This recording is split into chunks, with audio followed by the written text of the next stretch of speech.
Avec nos enfants, on rêve de rencontrer les animaux de la savane. En safari en Tanzanie, vous pourrez en voir beaucoup et de près. Girafes, éléphants, lions. Oh, les enfants vont rugir de bonheur. Je m'y crois déjà. C'est vous aussi les bruitages là ? Avec Marco Vasco, ne rêvez plus. Vivez votre voyage l'esprit libre. On s'occupe de tout. Génial ! Avec ma femme, on voudrait aussi en profiter pour se relaxer. Alors direction Zanzibar après le safari pour découvrir la douceur de ces plages de sable fin. Je vous organise même une sortie en mer. Vous savez vraiment vous occuper de nous. Rendez-vous sur marcovasco.fr pour imaginer votre prochain voyage sur mesure. Les podcasts du Figaro. Lorsque Donald Trump a gagné l'élection présidentielle de 2016, il a fait installer dans le bureau ovale à la Maison-Blanche le portrait d'un de ses prédécesseurs, un homme qu'il admire, un exemple pour lui. Cet homme s'appelle Andrew Jackson, 7e président des États-Unis, de 1829 à 1837. Alors, qu'a-t-il de si particulier, Andrew Jackson, dans la galerie des présidents américains ?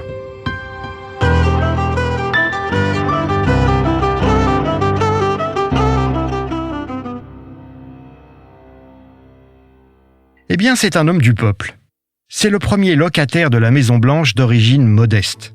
Il naît en 1767 en Caroline du Nord, dans une famille de fermiers venus d'Écosse et d'Irlande. À 13 ans seulement, l'adolescent participe à la guerre d'indépendance américaine. Il est même fait prisonnier par les Anglais et frôle la mort. Après l'indépendance, Andrew Jackson s'installe dans le Tennessee, c'est-à-dire, à l'époque, un des États les plus à l'ouest des États-Unis, à la frontière de l'immense pays indien.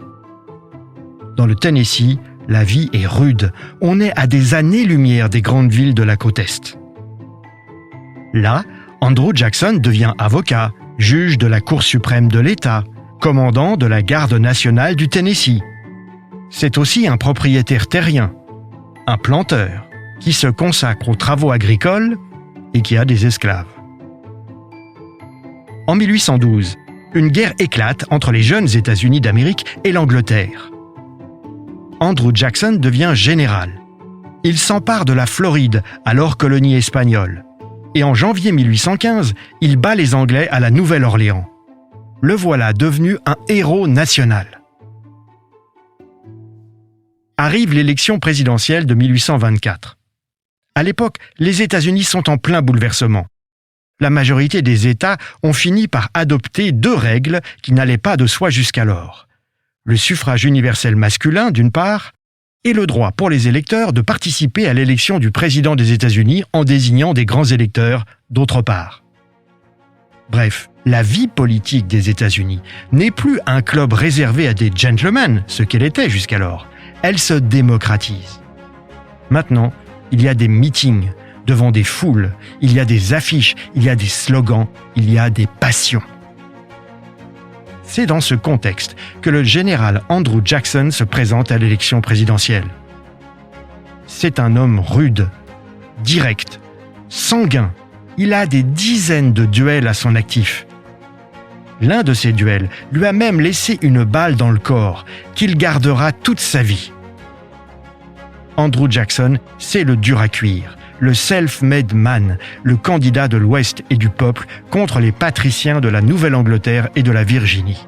Et c'est vrai qu'avant lui, tous les présidents des États-Unis étaient issus de ces grandes familles. Or, à la présidentielle de 1824, Jackson arrive en tête en grands électeurs et en suffrage populaire. Alors il a gagné, me direz-vous ? Eh bien non. Non, parce qu'à l'époque, il fallait une majorité absolue pour l'emporter. Or, il y avait 4 candidats en lice et aucun n'avait la majorité absolue. Dans ce cas de figure, la Chambre des représentants devait élire le vainqueur parmi les 3 candidats arrivés en tête. L'un d'eux, Henry Clay, un homme du monde, se désiste en faveur de John Quincy Adams, dont le propre père avait été président des États-Unis. John Quincy Adams est élu président contre Jackson. Et qui choisit le nouveau président comme ministre des Affaires étrangères ? Clay, le candidat qui s'était désisté en sa faveur. Jackson est fou de rage. il accuse les élites d'avoir volé l'élection présidentielle en faisant une magouille dans les couloirs du Congrès.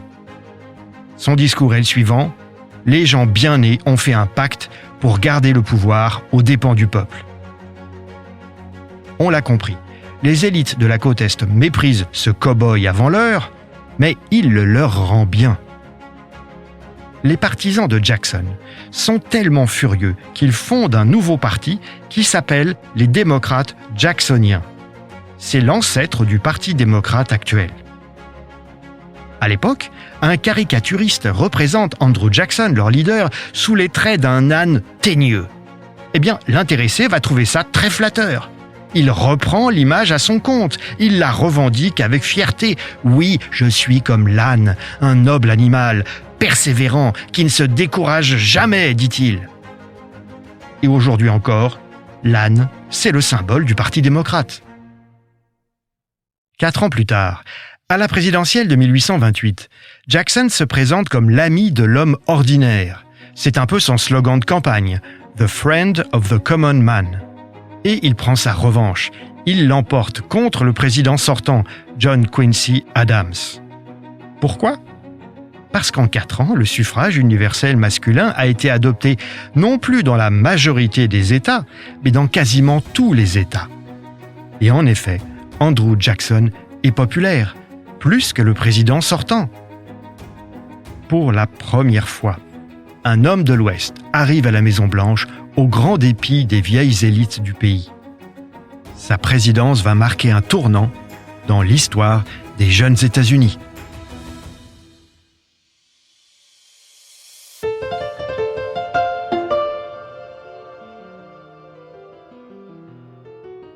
Merci d'avoir écouté ce podcast. Je suis Guillaume Perrault, rédacteur en chef au Figaro. Vous pouvez retrouver le Moment Histoire sur Figaro Radio, le site du Figaro et toutes les plateformes d'écoute. À bientôt.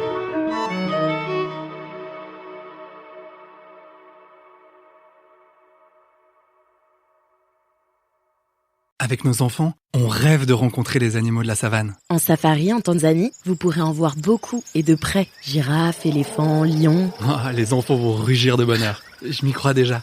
C'est vous aussi les bruitages là ? Avec Marco Vasco, ne rêvez plus. Vivez votre voyage l'esprit libre. On s'occupe de tout. Génial ! Avec ma femme, on voudrait aussi en profiter pour se relaxer. Alors direction Zanzibar après le safari pour découvrir la douceur de ces plages de sable fin. Je vous organise même une sortie en mer. Vous savez vraiment vous occuper de nous ? Rendez-vous sur marcovasco.fr pour imaginer votre prochain voyage sur mesure.